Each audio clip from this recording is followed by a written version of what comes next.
Well, it's that time of the year when everything starts to need a bit of a trim up and tidy up after the summer growth. So this time we're starting on the front garden and I'm going to tackle the Wisteria. And they can be very vigorous plants, so they do need pruning on an annual basis.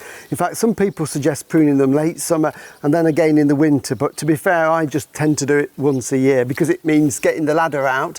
So first thing is ladder safety, make sure it's a good strong ladder and it's firm on the ground, on level ground. And then what I need to do at this time of the year is we can see that it started to produce these really whippy growths, which is how Wisterias grow.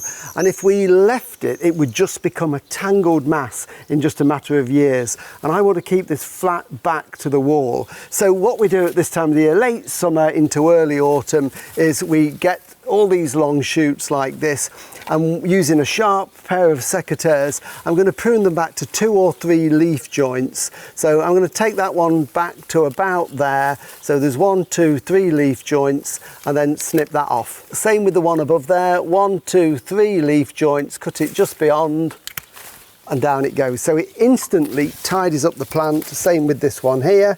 I can lean in and get that one.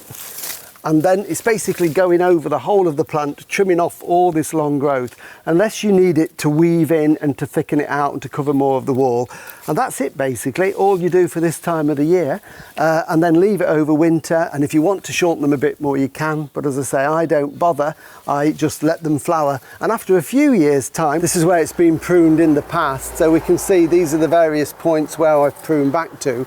And what happens is you get these short, stubby growths that we call spurs, and it's on the spurs we get the flowers. And these are the remains of the flower stalks from earlier on in the year. You could cut them off if you want to. So hopefully in a year or two's time, now we're doing the pruning higher up on the plant, we'll get lots and lots of flowers there as well.